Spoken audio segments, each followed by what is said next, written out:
بہن نے فرمایا کہ یہ سنا ہے کہ اگر کوئی عورت پرفیوم وغیرہ لگا کر باہر نکلے اور غیر محرم تک اس کی خوشبو پہنچے تو یہ حرام ہے۔ پہلے اتنے حصے کا میں عرض کر دیتا ہوں۔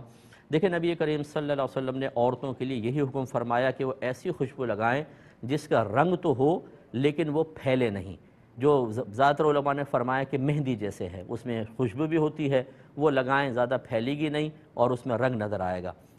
تو آپ کی خدمت میں گزارش کی تھی کہ یہ حدیث میں ہے نبی کریم صلی اللہ علیہ وسلم نے عورتوں کو ایسی خوشبو لگانے سے منع فرمایا کہ جو پھیلے اور نامحرم مردوں تک پہنچے،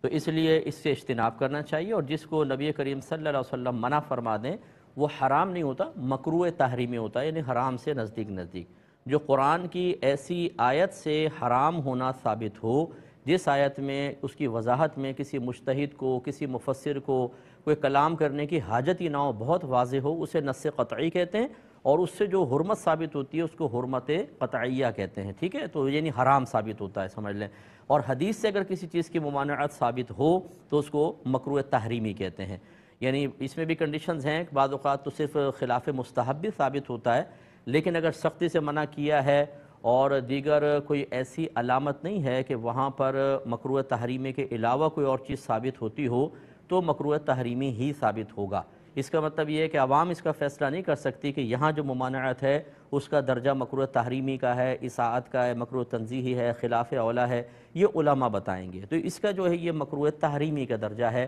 یہ ضرور علماء نے فرمایا کہ گناہ گار ہوگی عورت۔ اچھا، اب مسئلہ یہ ہے، انہوں نے مزید یہ پوچھا کہ اگر فرض کر لیں کہ کوئی پاؤڈر لگاتی ہے عورت، یا ہمارے کپڑے دھلتے ہیں کوئی ایسے پاؤڈر وغیرہ میں یا کوئی ایسی لیکوڈ میں جس کی وجہ سے کپڑوں سے خود بخود خوشبو نکل رہی ہو، اسی طریقے سے اگر کوئی عورت شیمپو سے نہائے اس کے بالوں سے خوشبو کافی دور تک پہنچ رہی ہو تو کیا حکم شرع ہوگا؟ دیکھیں یہاں پہ بھی وہی حکم شرع ہے کہ حتی الامکان کوشش کریں کہ ایسی چیزیں یوز کریں کہ دوسروں تک اسمیل نہ پہنچے۔ اس کی وجہ غالباً اور اکثر علماء نے یہی لکھی ہے کہ جب خوشبو مرد تک پہنچتی ہے تو اس کی توجہ ہماری طرف آئے گی، اور بعض اوقات خوشبو جو ہے وہ اعصاب پہ اثر کرتی ہے اور اٹریکشن پیدا ہوتی ہے، اور اس کی وجہ سے برے خیالات بھی ذہن میں آ سکتے ہیں۔ اس لیے شریعت نہیں چاہتی کہ عورت کی جانب سے کوئی ایسی چیز مرد تک پہنچے کہ اس کی توجہ دھیان اس کی طرف آئے، یا خدا نخواستہ کوئی خراب قسم کا خیال اس کے ذہن میں آئے، اس لیے ہماری بہنوں کو احتیاط کرنی چاہیے۔ اچھا، اب اگر یوں ہو کہ کوئی بہن گھر میں ایسی خوشبو لگاتی ہے گھر کے والوں کے سامنے یا شوہر کے سامنے، کوئی حرج نہیں ہے کیونکہ نامحرم نہیں۔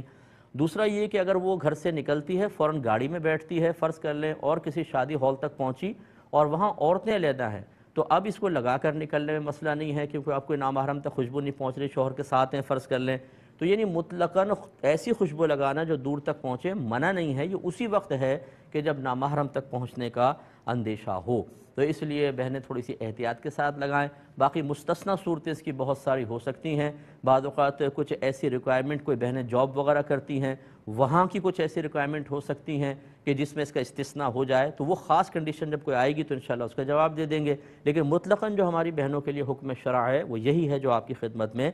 ذکر کیا ہے۔